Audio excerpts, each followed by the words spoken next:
Bienvenue dans Bloody Christmas, le hors-série spéciale fête de fin d'année des Minutes de l'Horreur. Chaque jour pour attendre Noël, nous vous offrons un podcast exclusif. Faits divers, meurtres, enlèvements et tueurs en série, blottissez-vous sous la couette et laissez-moi vous conter leurs histoires. Aujourd'hui, épisode 3, zoom sur la jeunesse d'une actrice bien connue, Charlize Theron.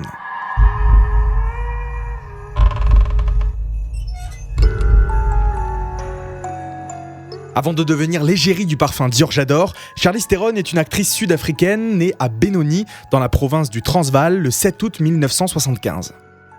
Ses parents, Charles et Gerda, sont les propriétaires d'une entreprise de construction routière. Ils vivent tous dans une grande ferme à l'extérieur de Johannesburg et sa famille est d'origine afrikaners, ses ancêtres néerlandais, allemands et français.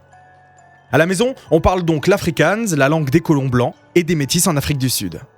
Charlize se passionne très jeune pour la danse, elle suit des cours de ballet à partir de ses 6 ans et dès l'école primaire, elle ne se sent pas vraiment à sa place. Elle souffre de jaunisse et les antibiotiques qu'elle prend font pourrir ses canines et ralentissent la croissance de ses dents. À partir de ses 12 ans, elle est envoyée dans une école pour étudier le ballet. Bien que ses parents la soutiennent dans ses aspirations artistiques, la vie de la famille est loin d'être parfaite. Dès son jeune âge, elle est habituée à voir les bleus et les yeux au beurre noir sur sa mère. Charles, son père, est alcoolique. Et son épouse et sa fille. Il a été alcoolique durant toute mon enfance. Je le connaissais que d'une seule façon et c'était sous. C'était une situation sans espoir. Notre famille était coincée avec ce problème.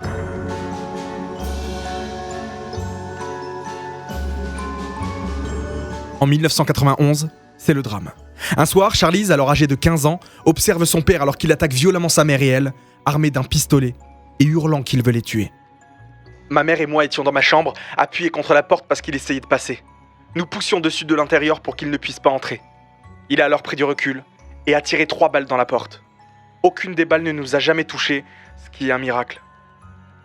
Sa mère, pour les défendre, lui tire dessus et le tue. Le meurtre de Charles est classé comme un acte d'autodéfense et Gerda n'est donc pas condamnée pour ce crime. Elle devient l'unique propriétaire de la compagnie et Charlize raconte que son père a été victime d'un accident de voiture mortel.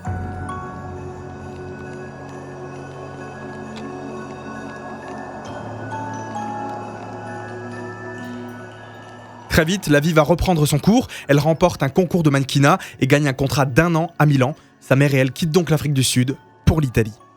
Elle déménage aux États-Unis ensuite où elle continue le ballet, mais à la suite de blessures au genou, elle renonce à la danse et se tourne vers le mannequinat et le cinéma. Celle qui est aujourd'hui l'une des actrices les mieux payées au monde a su faire la paix avec son passé pour avancer. Elle s'est battue pour ne pas sombrer. Aujourd'hui, elle a la double nationalité, américaine et sud-africaine, mais continue de se battre tous les jours pour les autres à travers ses engagements.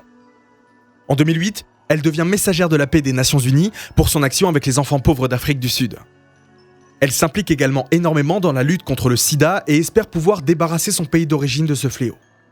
Aujourd'hui, Charlize a 2 enfants adoptifs, Jackson et Auguste, et s'inspire énormément de sa mère pour leur éducation. C'est une femme forte qui inspire autant à travers ses expériences qu'à travers ses rôles qu'elle choisit méticuleusement. Rendez-vous demain pour ouvrir une nouvelle case de votre calendrier de l'Avent et découvrir une nouvelle histoire. Tous ces podcasts sont aussi disponibles en vidéo sur mon compte TikTok, @lucas_foy. Prenez soin de vous et ne faites confiance à personne, même pas au Père Noël.